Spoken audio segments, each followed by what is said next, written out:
नदियाँ न पिए कभी अपना जल, वृक्ष न खाए कभी अपने फल। नदियाँ न पिए कभी अपना जल, वृक्ष न खाए कभी अपने फल। अपने तन का मन का धन का दूजों को दे जो दान है, वो सच्चा इंसान रे, इस धरती का भगवान है। नदियाँ न पिए कभी अपना जल, वृक्ष न खाए कभी अपने फल। नदियाँ न पिए कभी अपना जल, वृक्ष न खाए कभी अपने फल। अगर से जिसका अंग जले और दुनिया को मीठी सुहास दे, अगर से जिसका अंग जले और दुनिया को मीठी सुहास दे, दीपक से उसका जीवन है जो दूजों का अपना प्रकाश दे, दूजों का अपना प्रकाश दे। धर्म है जिसका भगवत गीता, धर्म है जिसका भगवत गीता, सेवा ही वेद पुराण है, वो सच्चा इंसान रे, इस धरती का भगवान है। नदियाँ न पिए कभी अपना जल, वृक्ष न खाए कभी अपने फल। नदियाँ न पिए कभी अपना जल, वृक्ष न खाए कभी अपने फल. Good morning all and namaste. For those of you who don't know the meaning of namaste, it means with all the power in my hands, with the little knowledge that I've accumulated in my mind over my lifetimes, and with all the love in my heart, I bow to the divinity within you with humility and respect, with the acknowledgement that I am neither above nor beneath any single individual on the face of this planet. Right? So, namaste to all and welcome to today's satsang. If you all don't know what the word satsang means, it is the Sanskrit word for a gathering, and not just a gathering, but a gathering where truth is being expounded.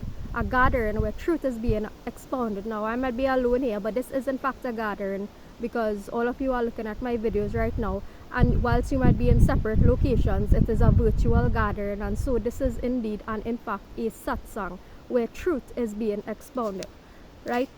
So, I would just like to read the, give the gist of the meaning of this song that I've just sung. This song will introduce my the next course which I'm doing, which is social change and development. Social change and development is my next course, so we are doing 3 sessions per course. This is the first course in social change and development, and I will use this song to introduce the basis of this course. Of the basis of this course, which is social change and development. What is development, and what is the basis of the all true development? What is the basis of true development? Right? So the meaning of this song really deals with selfless service, nature and selfless service. Now, what is nature? Nature is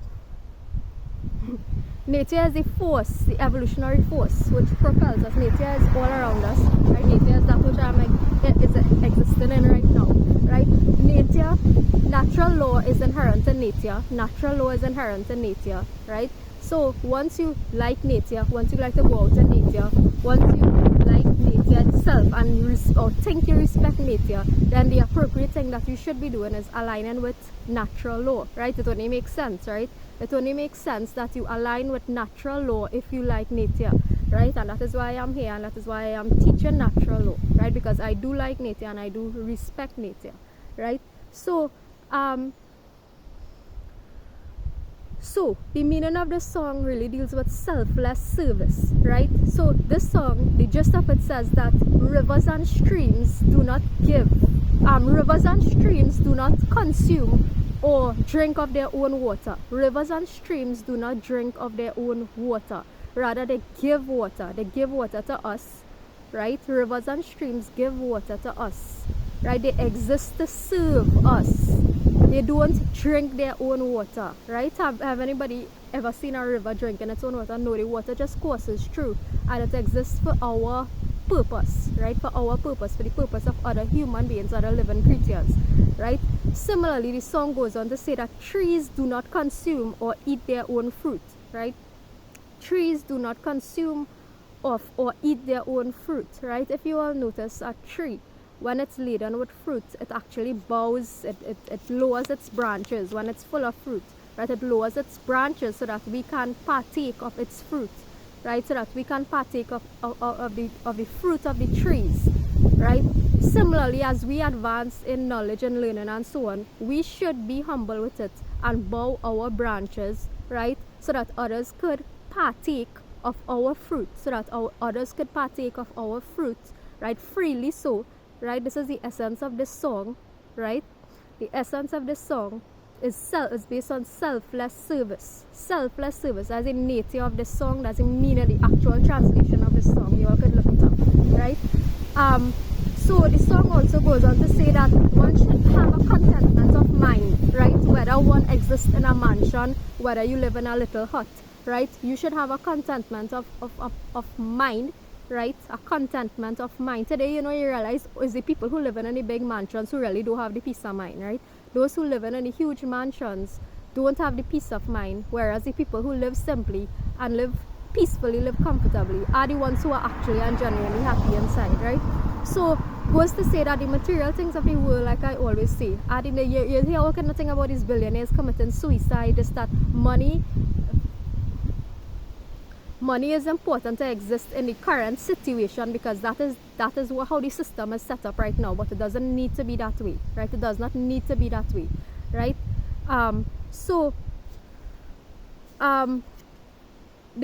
song also goes on to say that it describes an ideal person. Who is an ideal person? An ideal person is one who accepts both praise and criticism with an equal mind, right? Which is a lesson from the Bhagavad Gita as well, right?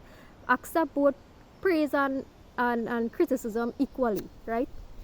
And that is why I am not an ideal person. I am an imperfect person. I have never claimed to be ideal, right? But I do know what are the requirements to free yourself from the conditions of slavery on earth, right? I am not an ideal human being, because if you condemn the way that I teach natural law, I will cuss your mother ass up and tell you to come online and do it better, right? And I will wait until you come online and do it better, if it is that you have a problem with how I teach natural law, right?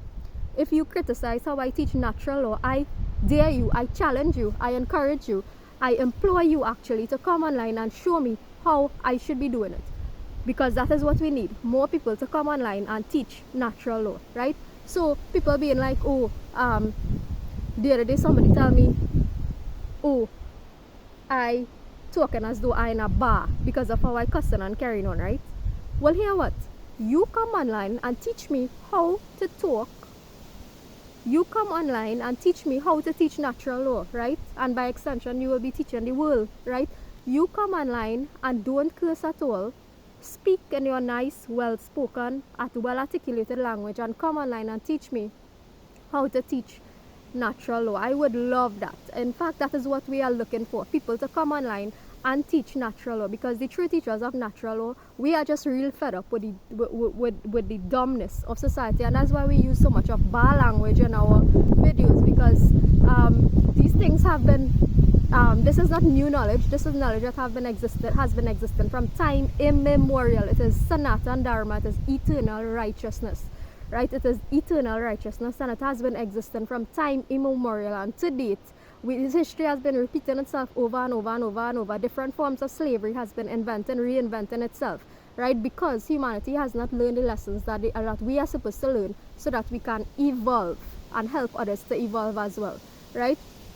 So this is the reason, because of our frustration with the world at large and where the world is headed and where the world came from and so on, that it is like the world just not learning the lessons that they need to learn, right? The world is not, and that is a reason enough to cuss and get on, right? So we are not ideal people. We are quite imperfect people, but we do know the solution to free ourselves from the current conditions that exist, also known as slavery, right? We do know the requirements, right? We do know the requirements to free ourselves from the current conditions that we are enslaved by on earth, right? And this is what we are attempting to teach and to propagate, right? So, and that is the part of non-violence, causing as least harm as possible to living creatures, right? So this song, and teaching others to do the same. So that is what this song is based on. I was singing from my paper. By the end of this journey, I will have a collection of songs, handwritten songs with the same crapofoot. Crapofoot is a local word, right? It means it means extremely untidy, right? With the same crapofoot handwriting, like my father, he has his collection of songs which we would have both sang as part of our conducting of our funeral service, so that when the moment of death calls, that nobody have to really do anything. That, frankly, as I always say, that my life is my eulogy. My life is my eulogy, right?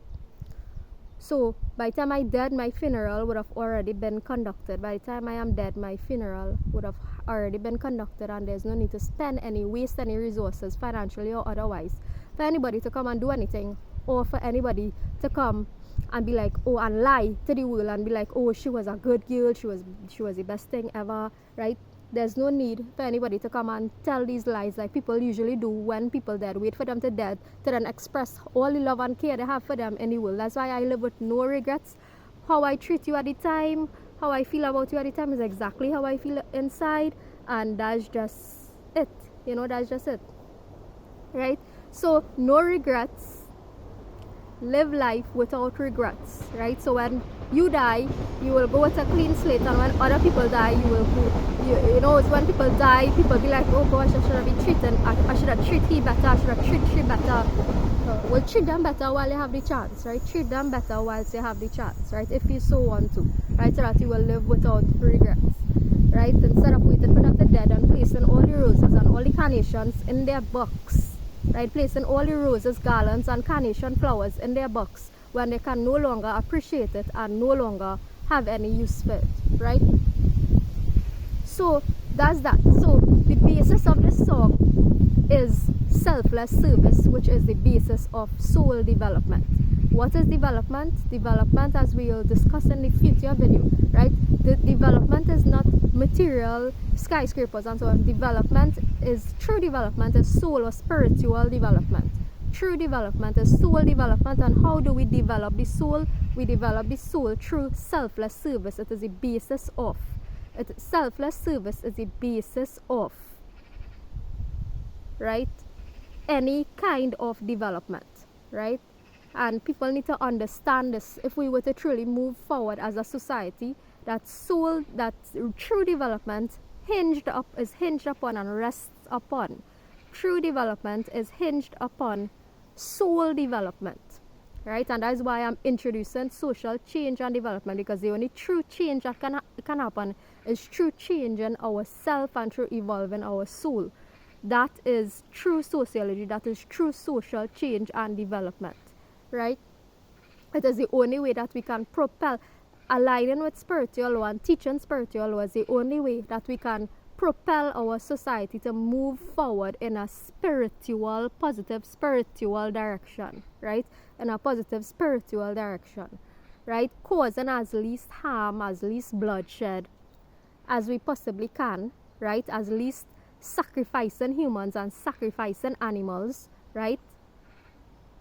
There's a curse that needs to be broken in the entire world, right? And in the family that we call this world, right? This world is a family, right?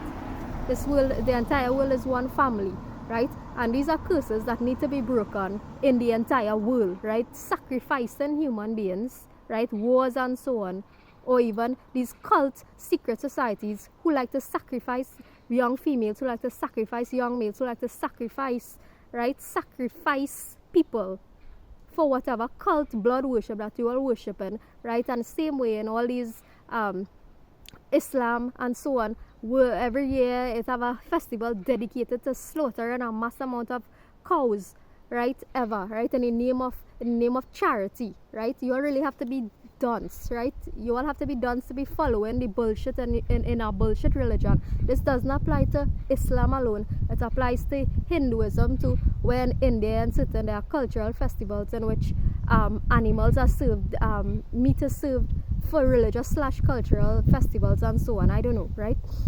And if you look at the Hindus like to fast. Hindus like to fast on Tuesday. You're fasting for Hanuman. On Monday you're fasting for Shiva, whatever.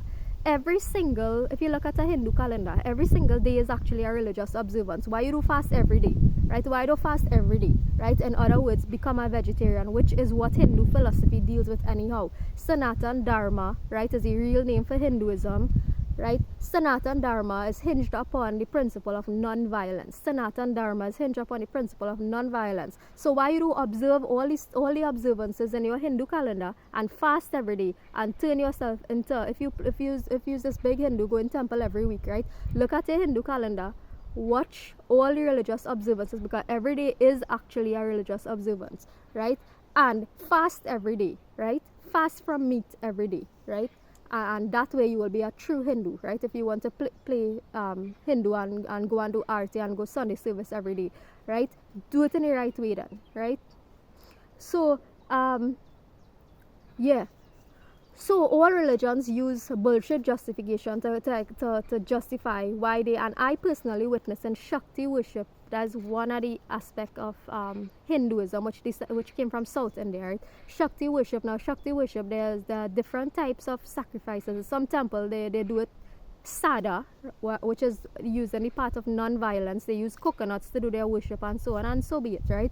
In other temples, they use animals to do their sacrifice. I personally witnessed this when I was doing my anthropology course at UWI, right? I love anthropology, right? So I wanted to experience something different visually, and we had to do a project on culture and so on. So I personally went to a Shakti temple, right, to experience this sacrifice, right, animal sacrifice. And I personally saw in front of my eyes the neck of a chicken with one slit, right? They just cut off the neck and offer the blood to these gods and these deities and so on. You all crazy, right? You all crazy, right?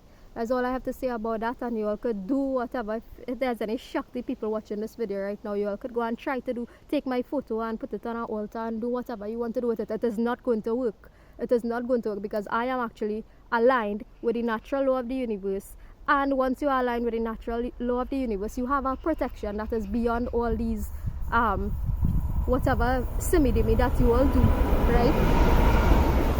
And no amount of blood sacrifice and so on could interfere with our protection. No amount of blood sacrifice, because that is what I am actually protected for, because I am aligned with not participating in that nonsense, right? I am aligned with not participating in that nonsense, right? So social change and development, how can we evolve, how can we create social change? It is true alignment with spiritual law, whether you all want to believe it or not, whether you all want to accept it or not. It is the truth, right? It is the truth. And whether one is in a physical body or outside of a physical body, right, one will come to realize and acknowledge and accept and to integrate into their consciousness, right? That truth is a simple truth. Is not going to take, the process is going to take a lot, because how these social institutions have warped up our brain to think, right, and to think that the way of living that we live is currently normal, right? But it is not, right? Not nature, right? We are meant to align with nature. We are part of nature itself. We have the faculty of free will to make free will choices, right? And the goddess Ma'at, right? Ma'at, right, is a goddess of balance, restoration, balance, bringing back balance, right? And the goddess, also known as the law of karma, because she represents the law of karma, right? Which is weighing your deeds, right? Weighing your deeds to see what you actually deserve, right, in this life, right? So this law is always in effect, right? The law of cause and effect, or the law of balance, or weighing our deeds as individual and as collective human beings. And that's why some of us get so angry sometimes, is because we are part of the even though we are doing the right thing, we are part of the collective experience, and we will have to go through the same nonsense over and over, the same when nature gets angry and so on, right? We will have to go through that same process, right, that the world is experiencing, right? We'll have to go through that same process that the world is experiencing, even though we are actually engaged in right action, in moral action. Hi, passing through here? Sorry. That's okay, yeah. Sorry. Yeah.